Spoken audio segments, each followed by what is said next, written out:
everyone, welcome to another episode of Graduate Journey. Today we were joined with Hugh. Hi, nice to meet you. I'm Hugh. I graduated in last summer, so 2021, from the University of Cambridge.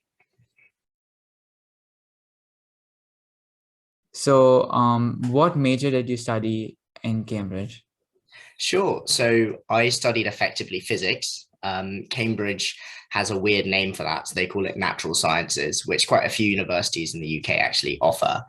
And effectively what it is it's kind of like science lessons at school. So you study all the different kinds of sciences. And obviously, so broadly speaking, that's biology, chemistry, and physics. And then you get to kind of specialize in one of those kind of as you get closer to graduation and progress through the uni. So I studied physics. I was actually very keen right from the get-go when I entered to study physics, but actually NatSci is quite a cool degree because you're almost forced to study a lot of other things as well.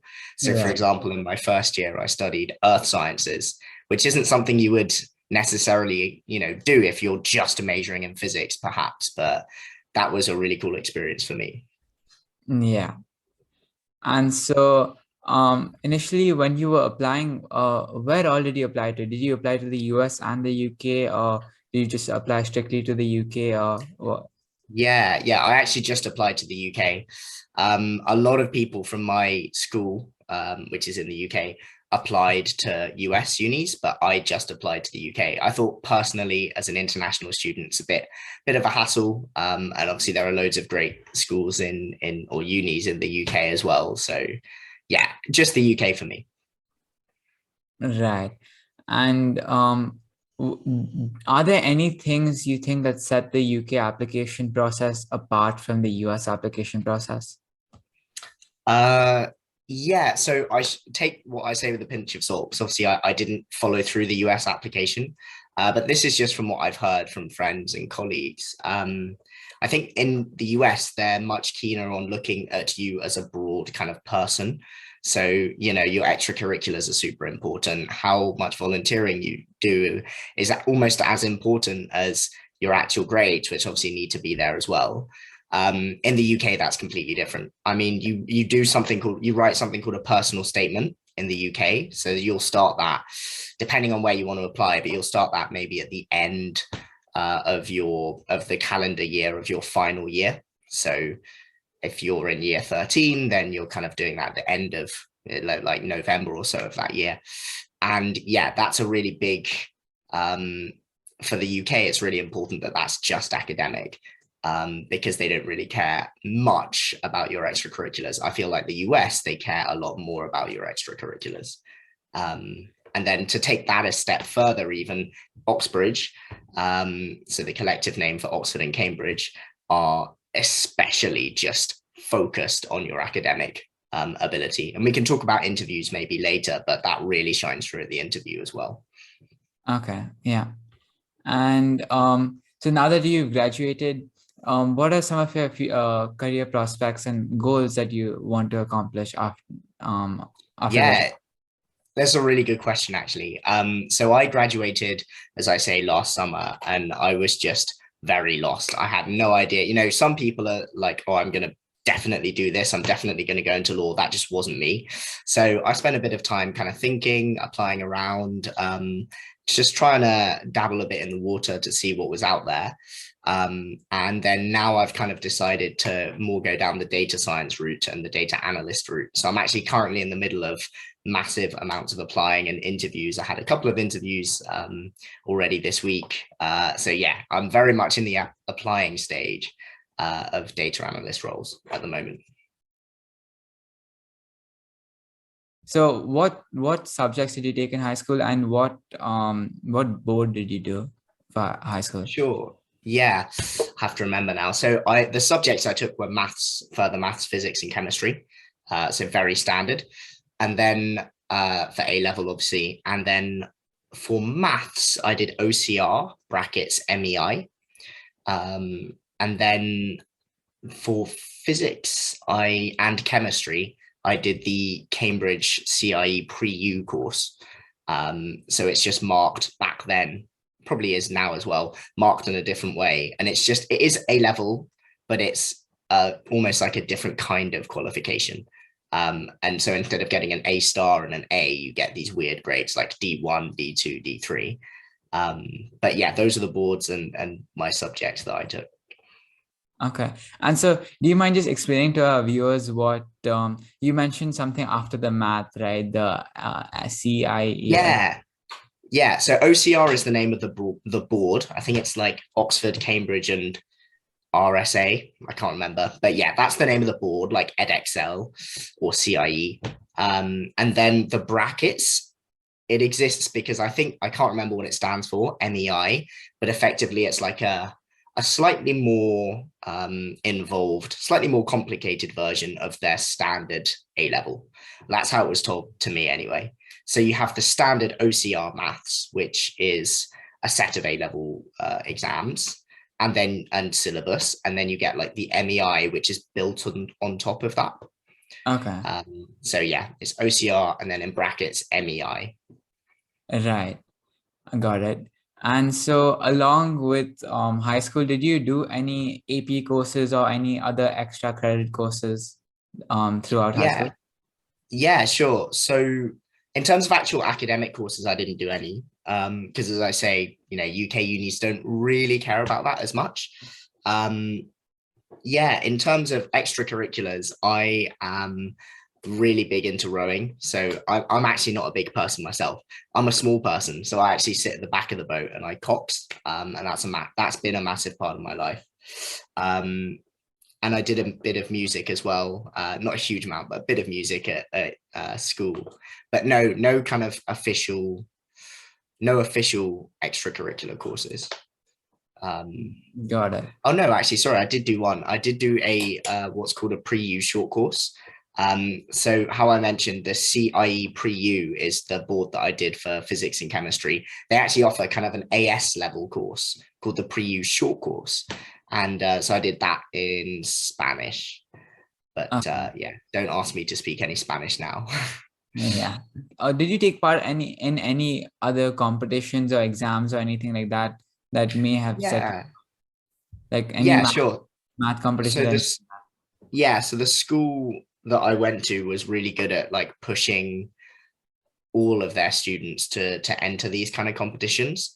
So there were loads. I mean, I knew I wanted to do, physics at uni and STEM. So I took, what was it called? There's like the Cambridge Chemistry Challenge, which was a thing. Maybe it probably still exists, and they had kind of ranks. So I got gold, which I was really happy with, but then apparently there was like a zirconium or something rank that was above that, which I've only found out after I got gold. So that was kind of a weird one.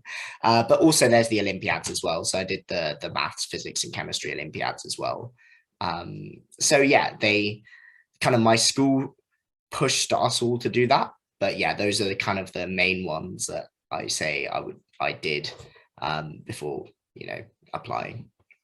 If you don't mind me asking, how you fared in the Olympiads, because Yeah. even for the Indian system, like Olympiads are very encouraged by schools, and Oh, so nice.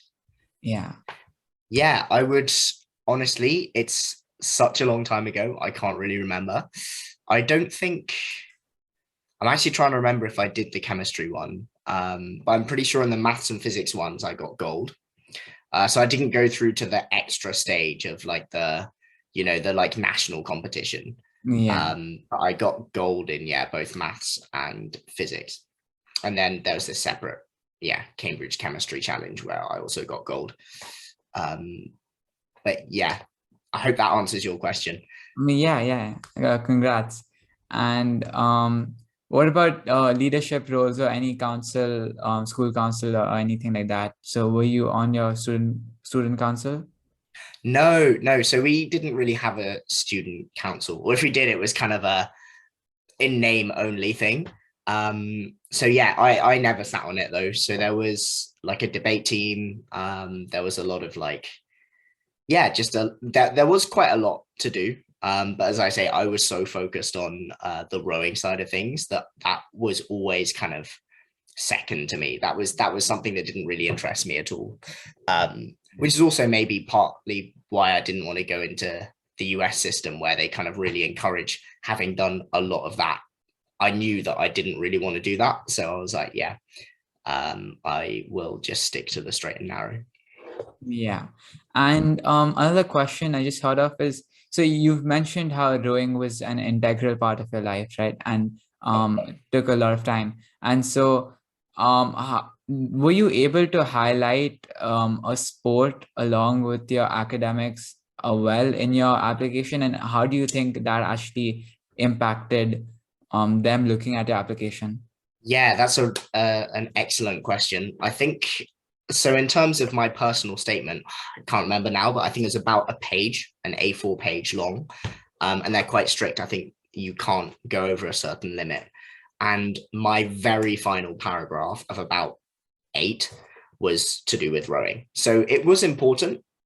It was, so as you say, it was a big part of my life, even at that stage. But I deliberately didn't make it a big deal in the application because I knew that they weren't really going to care. They want like one paragraph at the bottom saying what you're interested in, what your hobbies are, just to, just to almost as a formality to make sure you're not a complete robot. You are actually an interesting person. Right. But the vast majority was stuff that I'd done at school in terms of projects, stuff I'd done with the Olympiads, like we've mentioned. And yeah, stuff like that. I'm happy to share it actually if you'd like, because it's it maybe it's quite a cool template. And also I can't exactly remember at this point what I wrote in it, but I can share it with you if that's something that you think would be helpful. Yeah, that'd be great. We'd be able to make that available to our viewers in the description of the video. And uh, a big question I have right now is how you avoided getting burnt out. So when you focused on your extracurriculars, when you focused on your academics a lot and stuff like that, how did you avoid getting burnt out and just not taking like days doing not no productive work or anything like that? Yeah, is this at uni or at school? Would you say, or Uh, both? maybe you can answer about at school first, but then also at uni. Yeah, sure. So, and the reason I ask is because I think you have a lot more freedom at uni, which is both a good thing and a bad thing. So at school, I found it was actually quite easy to stay motivated because there are very clearly set goals by your teachers usually. And so, you can be relatively motivated. You don't have to be extremely motivated, I think, to get through school and to get good grades. And I think the reason is, as I say, there are clear goals and also there's a very clear structure. So you go to lessons, there is marked homework, there's, tutorials. You're basically like guided through the process. Not to say it's easy at all, but I think it's a lot easier to stay motivated. And those days where I really wasn't motivated, I kind of I kind of stressed myself out, to be honest, by saying, well, if I don't get it done, so and so, Mr. Smith or whoever it might be is going to come round and say, why haven't you done your homework? And I'm going to get, told off. So for me, like in a really simple way, that was enough to keep me motivated. At uni, I would say it's a completely different ball game because you're given so much more freedom. So you don't have to go to lessons. All of a sudden, lessons become lectures and you don't have to go to them, although you're highly, highly encouraged to go to them. It's not like someone's going to turn around and say, why weren't you at that lecture? So that freedom is really nice for a lot of people, but also it means you have to be so much more aware of how you work and to make sure that you're not skipping stuff just because you can skip stuff for the first time in your life. And so I think that for me was a really important thing to learn in my first year. Because then when you do the other side of things and you're going to absolutely everything, including courses. Everyone says this in their first year. I want to go to courses that aren't even in part of my syllabus, because I can go to all of these cool courses. It's like, yeah, by all means start with that, but you've got to remember what is in your course, what's important and necessary for you to do. And then just, it's a lot harder at uni, but there's different kinds of not working. Could be still being productive, just not working. And so for me, I just tried to make sure my off time, so when I'm not at the desk, was more productive than unproductive off time. So productive off time could be like sleeping, for example, or productive off time could be, doing a sport or even catching up with friends. But unproductive time that makes you almost feel worse is like literally scrolling on your phone or, just stuff like that. And it's just, yeah, that distinction, being kind to yourself as well. At Cambridge, it's very easy to have, and a lot of other unis, I'm sure, same. Everyone around you so smart and so driven that you almost can't help but compare yourself to them. And I think it's really important. Even if I say don't compare yourself, everyone will. It's human nature. So Yeah. I think eventually getting to a point where you're comfortable with who you are and how you're working is almost the goal. And the sooner you can achieve that in your 4 years, the happier I think, and the more productive, ironically, you'll be in your 4 years or 3 years. Okay, yeah. Do you think actually writing a research paper during high school could make you stand out significantly? Yeah, for sure. I think if you can write, if you get something that's published as a high school student, I mean, that's insane, right? Yeah, you'll stand out. I mean, yeah, you'll definitely stand out. I think if you can just write, I think it's more, even if it's not published, if you have experience writing in that scientific framework, that's just going to be, even if it doesn't help you stand out, that's going to be extremely helpful for you once you're at uni, which is almost like the second point as well. We're talking here about how do you get into these, universities, and that's really important. But the add-on to that is what happens once you're in, right? Because it's hard to get in, but trust me, it's a lot harder to kind of, what happens after that is also very, very hard. And it's not like everything's over once you're in. So yeah, also maybe writing stuff now so it will help once you're in is a really solid idea as well. Wherever you get into or you end up, it's going to set you in good stead.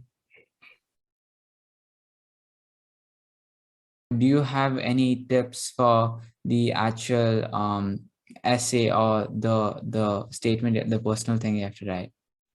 Yeah, sure. So first of all, I'd say know like the basics. So make sure, I mean, it might be different for India. I don't know. For the UK, like when you're applying through this system called UCAS. And so you have to write your personal statement and it has to be a certain number of characters within a certain number of characters.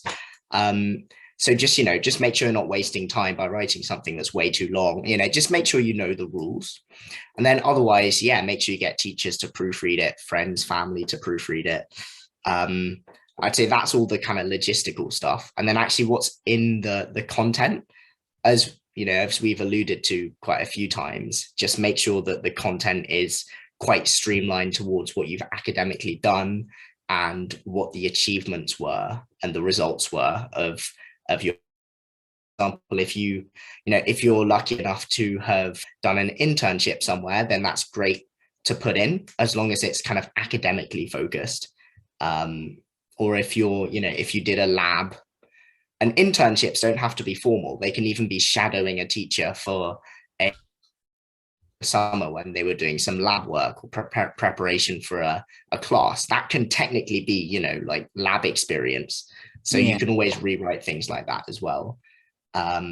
So yeah, I'd say just look for as many experiences as you can, but also make sure when you're actually writing it that it's not waffling, that it is very streamlined towards academia, why you want to do the subject, and what you've already done to show them that you can cope with the kind of strenuous intensity that you'll get. And do you have any advice for the interview stage that you had mentioned earlier in the interview? Yeah, of course. So about 4 and 5 people, when I applied anyway, about 4 and 5 people are interviewed, and what the nicest thing that someone told me actually was that they're not trying to catch you out. So I think especially when you're quite young, when you go to an interview, you're always thinking they're testing me. How they're trying to catch me out. Why are they asking this question? Why is it so hard? And all of those things, it is hard, but the other two things aren't really true. Like, yes, they're assessing you, of course, but they also they want to see you, right? They don't want to see how well you'll do when you're super stressed, because you're not going to be super stressed in that way at uni. So I think the biggest piece of advice, other than, make sure you know the syllabus, make sure you know your physics, it's just like try to relax as much as possible. And also, it's a conversation, like we're having right now. An interview isn't necessarily one person just asking another person a barrage of questions to test them. It's really kind of a conversation. And if you get stuck, just like speak out loud. If they ask you some really hard dynamics question, be like, okay, well, start jotting stuff down, start by drawing a forces diagram. That's always a nice place to start, and say, okay, well, what's gravity doing? Where's the normal reaction going? Which direction is it? Where's the resultant force? Just say stuff, like think out loud. It sounds so strange, but think out loud, and then they know what you're thinking.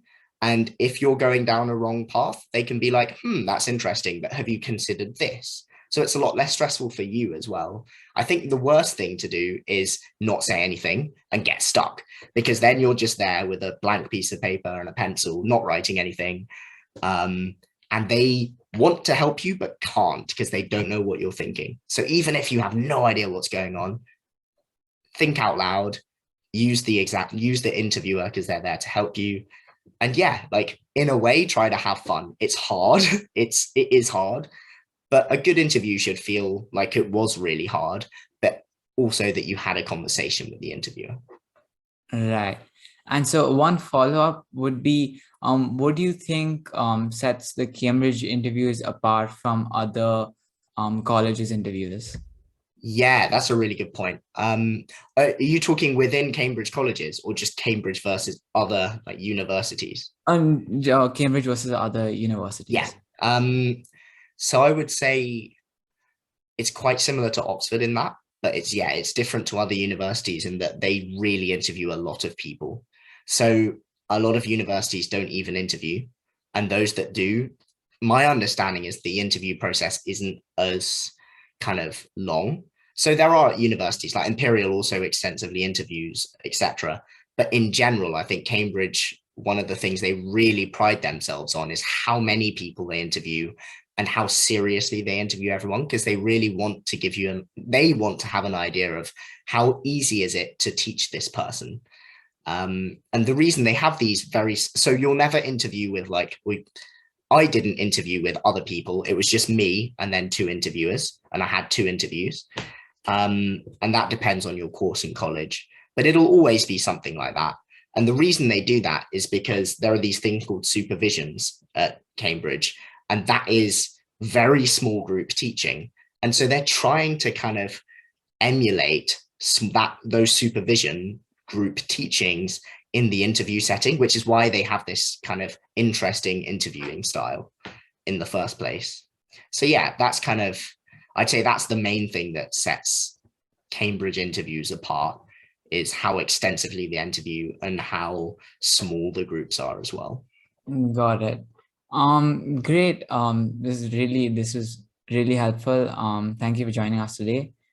And that's it for No this worries. graduate journey. Thank you. Thank you. Hi guys, if you'd like a one-page PDF summary of this interview with the key extracurriculars, competitions, leadership positions, classwork, and also updates on the new videos, there's a Google form link in the description. Once you fill it out, we can send it to you. Thank you.